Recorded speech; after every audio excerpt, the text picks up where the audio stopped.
After 3 days of pre-season testing, Red Bull appears to have begun how it ended last season. They demonstrated their strength again in Bahrain. The new RB20 appears to be another rocket ship used by Max Verstappen. The Dutchman impressed the field with the steadiness of his lengthy runs. In his hands, the car manufactured in Milton Keynes is certainly a significant step forward. But how have they done this? And what exactly makes the RB20 look special, even when compared to the record-breaking RB19? We'll fill you in. The car has good potential to extract. We will work on this over the course of the season. Was said about the RB20, possibly one of the scariest messages for the other competitors. Red Bull's 2024 Challenger differs significantly from last year's successful RB19, with the RB20 serving as a foundation for further development until 2025. If the RB19 represented a real progression of the RB18 of 2022, the RB20 is an even more radical proposal. In certain aspects, this year's car is groundbreaking, according to Helmut Marko. I wouldn't call this year's car a development of the car from last year, it is rather a thorough revolution. Newey and Weich's car was shocking for how it changed its skin in so many ways. They certainly drew inspiration from proposals rejected by other teams.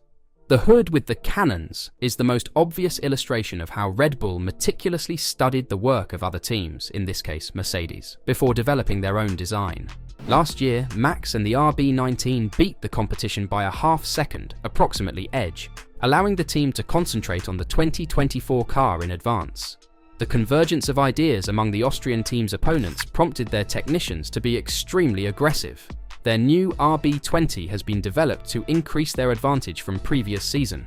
Red Bull's RB19 car concept, with the Hungarian GP modifications, had no more room for improvement. As a result, certain concepts had to be taken to extremes while others were entirely changed. Red Bull decided to take a chance, a calculated risk, nevertheless. The RB20 thus provides a fresh foundation from which to extract potential, as Verstappen confessed honestly during the Bahrain testing. Red Bull has also upgraded their braking system, using the latest Brembo discs. This is another example of how Red Bull did not sit on their laurels in 2023. Internal mechanics will be a barrier for anyone who seeks to present the new Red Bull concept. Renovated on the exterior, but revolutionized on the inside. Here's a quick description of Newey Weich's new monster. During the tests, we could observe how much the new Red Bull had modified its internal mechanics, including a relocation of the complete cooling system. The transmission oil radiator remains on top of the power unit. Meanwhile, the V-shaped arrangement of the exchangers within the sidewalls has not appeared in F1 in several years. Newey and his team are no strangers to revamping old themes. The CACs, charge air coolers, are located on the lower side pods. Honda is the only engine provider that uses air-to-air exchangers for cooling. In this regard, Red Bull powertrains and other manufacturers who employ water-air exchangers have prioritized lightweight to cool the turbo. The exchangers behind the driver are utilized to cool the hybrid component, ERS, but the narrow and vertical intake under the bellies might help to energize the flow between the belly exchangers even more. They were able to emphasize the undercut even more by rearranging the radiant masses in Red Bull, significantly changing the geometry of the belly sockets from 2023. The cooling arrangement is one of the primary reasons why other teams will find it tough to copy Red Bull again this season. According to the assessments of certain specialists working in the project, rebuilding the cooling system beginning in March would take until October. This is why, in the event, everything may be moved to 2025. This limitation also applies to the Racing Bulls. Despite sharing many of Red Bull's mechanics and the power unit, the cooling system is one of the components whose intellectual property cannot be transferred to other teams. And although intellectual property can't be transferred from teams, Red Bull shocked the grid once again when it introduced upgrades that looked very familiar to last year's Mercedes W14. The decision by Red Bull to incorporate some of Mercedes' concepts into its new RB20 Formula One car has brought an element of drama to the preseason. Indeed, it is a move that some see as the ultimate approach to eliminate its opponent, by demonstrating that it believes it can create work designs that its competitor cannot.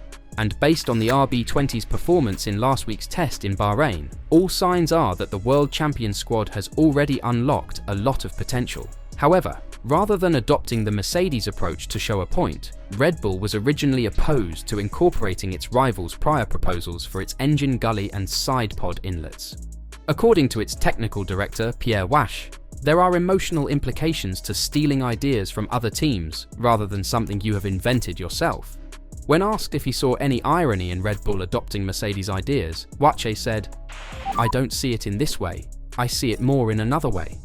You try to not be emotional with design choices, as the first reaction is, it's better to have your own ideas. But at one point you just have to take a step back and say, is the stopwatch and our system saying what's better? So you test stuff and you take what is better. As a human being, you say, I would prefer to do my own stuff.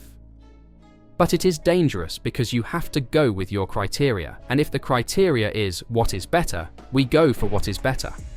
And also, it is not exactly the same to be fared a lot better." Wache has indicated that the decision to undertake such a significant redesign of its car for this season was motivated by the belief that it had reached a performance plateau with its superior RB19. Red Bull was well aware that rivals were closing in on them during the 2023 season, and they thought that the only way to make a significant leap was to do something completely new. When asked what drove the decision, he replied, "It was based on the simulation and numbers. You know you have to improve quite a lot because the others will come back, and you know that your concept is more or less at the plateau of what you can achieve with it. Well, maybe not the plateau, because some others will find more, but if you want a different rate of development, you have to take a little bit of a bet and more risk. So we took this decision to take more risk quite early.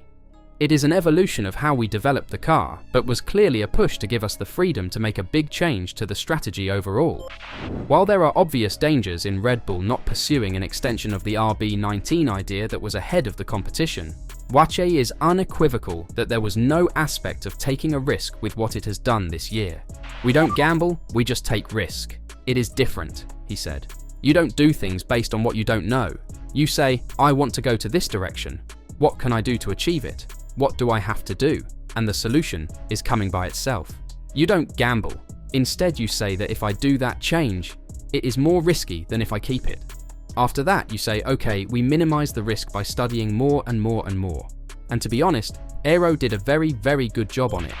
In short, Red Bull has moved one step ahead. And if the best performances from the Bahrain testing served as a standard, Max Verstappen leads Ferrari, Mercedes and Sergio Perez by 0.3, with Aston Martin and McLaren behind by another 10th each. The second half of the leaderboard is 2 to 3/10 behind the chasers. Sergio Perez simulated a race in the second day's noon heat, but the results were insignificant because there are few comparing values.